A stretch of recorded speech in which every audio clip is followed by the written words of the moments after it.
I'm done with you. Just die here." My husband spat out the words, leaving them to hang in the frigid air as he abandoned me and our 4-year-old daughter in the snowy expanse of the mountain wilderness. I had no clue where we were, the biting winds mercilessly gnawing at our bodies, causing us to shiver uncontrollably. "We just have to follow Grandma," my daughter suddenly exclaimed, pointing in a direction where there was no one to be seen. Despite the absence of anyone there, I decided to trust my daughter's strange intuition. "My name is Nancy, a 32-year-old remote worker. I had met my husband, Mark, at a group blind date. He was a charismatic entrepreneur, smooth-talking and confident. I fell for him hard, and we soon got married. Mark came from a well-respected family, and our friends envied the seemingly perfect relationship we shared. After our wedding, at the request of my in-laws, we moved in with them. They were kind people, but my mother-in-law's frail health demanded constant care. Nancy, I heard you're a nurse," my father-in-law said to me one day. "My wife is so frail, and I've been so worried. We are grateful that you came into our lives." I left my nursing job to care for my mother-in-law, working from home as a web designer, a passion I had cultivated over the years. It allowed me to work at my own pace, without the pressure of strict deadlines. But one thing nagged at me. After 3 years of marriage, we still hadn't been blessed with a child. Mark's business flourished, but he became increasingly absorbed in his success, spending more time out than at home. "Listen, Mark, your mom isn't doing well. You should spend some time with her," I would plead, but to no avail. I longed to show our child to my bedridden mother-in-law, who didn't have much time left, and a guilt gnawed at me. "I'm sorry we couldn't give you a grandchild yet," I lamented one day. "Don't say that. I'm satisfied to have a daughter like you, Nancy," my mother-in-law replied kindly. She had become like a real mother to me since I had lost mine at a young age. On good days, I would take her for walks in her wheelchair or prepare nutritious meals that she could enjoy. I tried my best to make her remaining days comfortable. One day, she called me to her bedside. "I'm glad you're going to have a lovely daughter soon. She'll be born around the time Jasmine will bloom, so name her Jasmine." I hesitated, unsure of how to respond. I couldn't help but feel puzzled by my mother-in-law's cryptic words. Her health had been deteriorating, and I wondered if her illness was causing her to hallucinate. Not long after, she passed away, leaving me utterly devastated. I had been by her side every day since we got married 3 years ago. Shortly after her funeral, I discovered I was pregnant. The due date was set for July, the very season for jasmine flowers, just as my mother-in-law had mentioned. I was stunned, but more than anything, I was overwhelmed with joy. I couldn't wait to share the news with Mark. "Mark, listen. I'm pregnant," I announced eagerly when he finally came home. His response caught me off guard. "Wait, really? I'm not good with kids. I don't think I want any right now," he said dismissively. His words stung, leaving me speechless. I could smell alcohol on his breath, and his clothes reeked of perfume. I had a sinking feeling I knew where he was spending his time. To him, I was nothing more than a convenient housemaid caring for his parents, but I couldn't give up on the precious life growing inside me. Despite Mark's indifference, I managed to gather the necessary resources for our baby. I dipped into the savings I had accrued when I was single and used my earnings from work. Just as my mother-in-law had predicted, our daughter was born during the blooming season of jasmine flowers. We named her Jasmine. She was a beautiful child with radiant skin, bearing a striking resemblance to my late mother-in-law. As Jasmine grew, she displayed unique traits. She would laugh and wave her hands as if in conversation with unseen companions.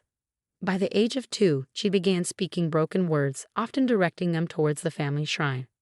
"Grandma, do you like Jasmine?"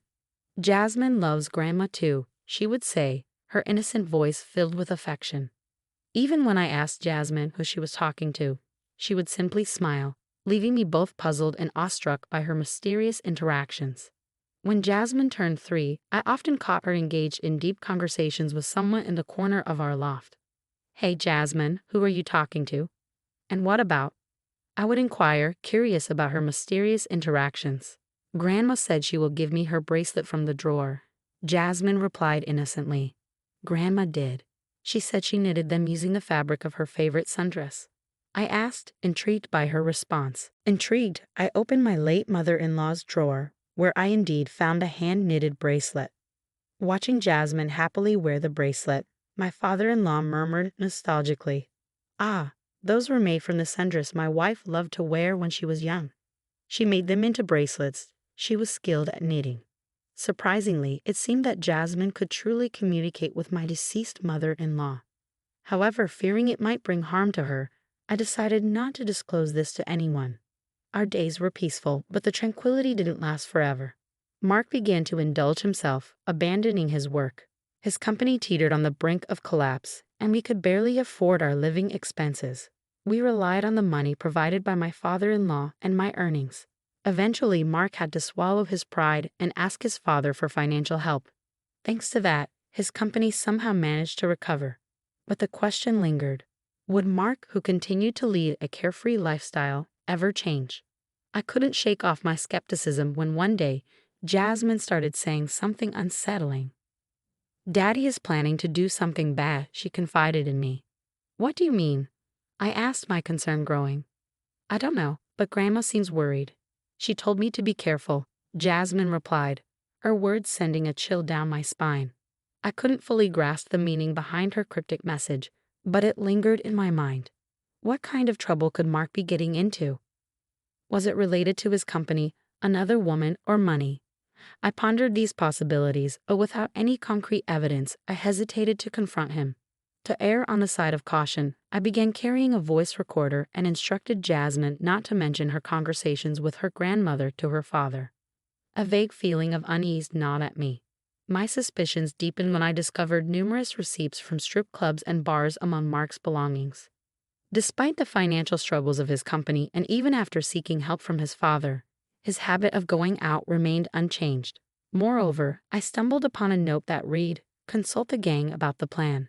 The mention of the gang left me uneasy and wondering about the extent of Mark's involvement. If what Jasmine said was true, and my mother-in-law had indeed been warning us, it could signify impending danger for me and Jasmine. The thought sent shivers down my spine, and for several weeks I remained on high alert. Yet nothing further transpired, and gradually my sense of caution receded as I resumed my daily routine.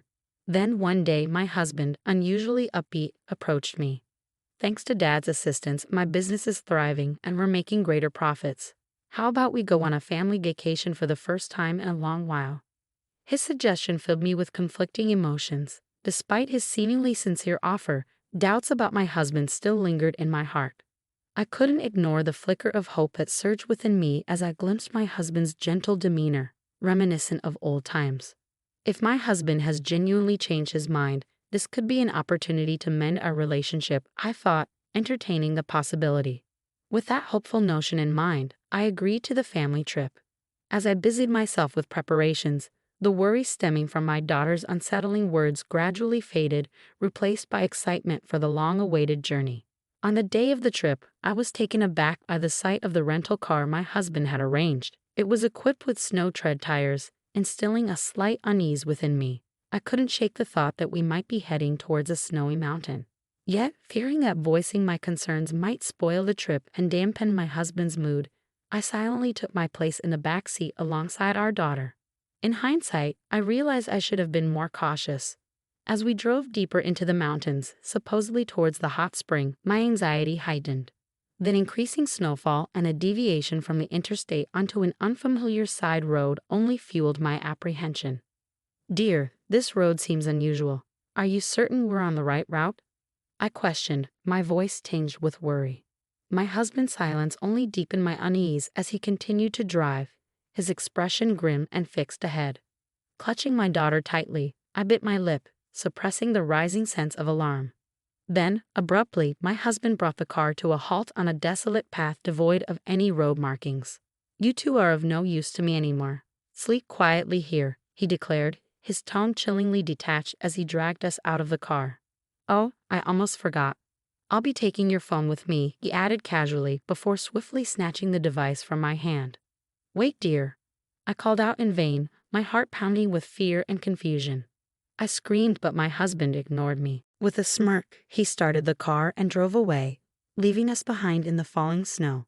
Lost in the thick forest, we were stranded with no idea of our whereabouts. Though my husband had confiscated my phone, I had secretly stashed a spare one in my backpack. Yet there was no signal, rendering it useless for calling for help.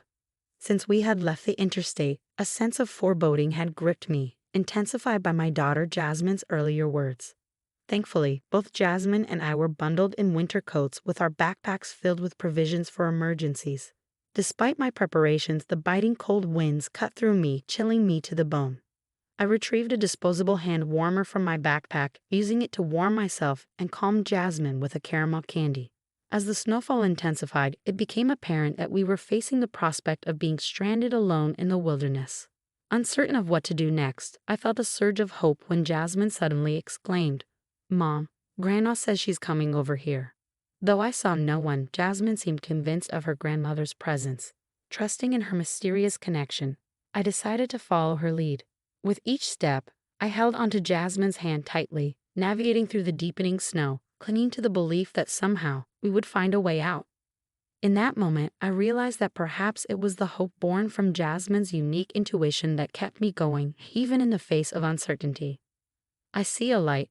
Grandma is telling us to go towards it," Jasmine exclaimed, pointing in the direction of the glowing beacon. Indeed, I could discern the faint illumination ahead, and a rush of relief flooded over me. "We're saved," I thought, feeling on the verge of tears. "Thank you, mother-in-law," I quietly whispered my gratitude to the guiding presence of my late mother-in-law. Finally reaching a hotel nestled at the foot of the mountains, we sought refuge to warm up.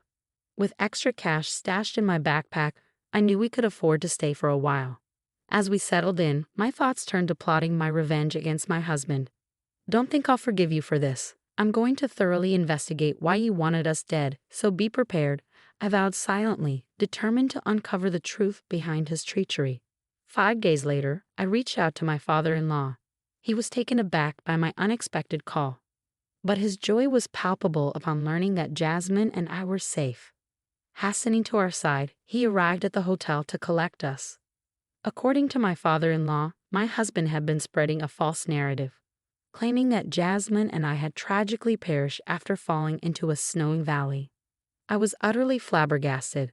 To add to the shock, my husband had apparently told everyone that a search had been conducted but yielded no results. "It doesn't look like we'll be able to find them until spring," he had claimed, proceeding to arrange for our funeral preparations despite my father-in-law's pleas to wait. Adding to the bewildering turn of events, my father-in-law discreetly handed me something that unraveled a startling truth. Upon confronting my husband, I discovered that elaborate arrangements were underway for our funeral. Large portraits of Jasmine and me adorned the room, casting a surreal atmosphere over the scene. Then, as if defying the laws of reality, Jasmine and I appeared before everyone's eyes. The relatives assisting with the preparations were rendered speechless, some even stumbling to their knees in disbelief. How are you alive?" my husband stammered, his voice tinged with disbelief. "Unfortunately for you, we're alive and well," I retorted, my tone laced with bitterness. His feeble attempt to feign ignorance only fueled my resolve. "You thought we would die as you planned, didn't you? After you left Jasmine and me stranded in the snowy mountains," I accused, my words ringing with accusation. The murmurs among the onlookers grew louder, fueled by the revelation that my husband had deceived them all. As tension mounted, I played back an audio recording from the hidden voice recorder, laying bare the truth for all to hear. Mark's chilling words reverberated through the room. "I don't need you guys anymore. Just die here," he declared, causing a stir among the assembled guests. "He's lying. I never said that. She's making up lies." Mark attempted to silence me, but his trembling lips betrayed his facade of confidence. Determined to expose his deceit, I played a damning video from my phone. In the recording, Mark callously confessed, "As planned, I abandoned them in the snow-capped mountains with the life insurance money from my wife and daughter. My company can recover, and I can enjoy a luxurious lifestyle. Of course, I'll also repay the loan I took from your group with some extra, so please wait a little." Caught off guard, Mark hastily tried to halt the recording, but it was too late. The room erupted into whispers, with cold, scornful glances directed at him. "How did this get out? Who was it?" Mark demanded, his desperation palpable. "I asked your father to copy the footage from the dash cam in the rental car you use," I revealed, watching as Mark's facade crumbled. "Mark, you abandoned your own son. Why would you side with a complete stranger?" He challenged my father-in-law. But to everyone's surprise, my father-in-law's anger was directed squarely at Mark. It's no surprise that he would abandon you. After all, you secretly took out a large life insurance policy not only on Jasmine and me, but also on your own father, he accused, thrusting a policy found in Mark's drawer towards him. Mark stood speechless, cornered by accusations and damning evidence. With no escape, he made a startling admission. Look, everyone ended up alive, so it's all good, right? I was forced into doing this by loan sharks, he confessed, his desperation evident. I had it tough too, so forgive me, Mark pleaded. But his words fell on deaf ears. Don't make me laugh. There's no way I can forgive you. I'll be reporting this to the police, I declared firmly, my resolve unwavering. We're a family. You can let this slide, right? Please, Mark implored, desperation evident in his voice as he sank to his knees before us. My father-in-law and I exchanged incredulous glances. There is absolutely no way. I'm utterly disgusted with you. You can go to hell, I spat, my contempt palpable. Mark's shock was evident as he realized his apology wouldn't suffice. But it was too late. A relative who had overheard our exchange had already alerted the authorities, and soon the police arrived to take Mark away. With overwhelming evidence against him, Mark was convicted of a serious crime for attempting to take the lives of his own family. His company went bankrupt, and his life was set on a path of misery even if he were to be released from jail. Our marriage ended in divorce, and I won full custody of our daughter Jasmine. At my father-in-law's earnest request, Jasmine and I formed a special adoption bond with him, receiving his inheritance as a gift while he was still alive. Now we live happily with my kind father-in-law, cherishing every moment as we watch Jasmine grow. Though he often encourages me to find love again, for now, I am content with the life we have. The other day, Jasmine whispered in my ear, Grandma says she's glad, but we can't meet her anymore, so she's saying goodbye. It tugged at my heartstrings, but if it meant that my mother-in-law had nothing left to protect us from, then perhaps it was for the best. Dear mother-in-law, I will protect Jasmine with everything I have, I vowed, placing my hands together in front of her grave, a promise made with unwavering determination.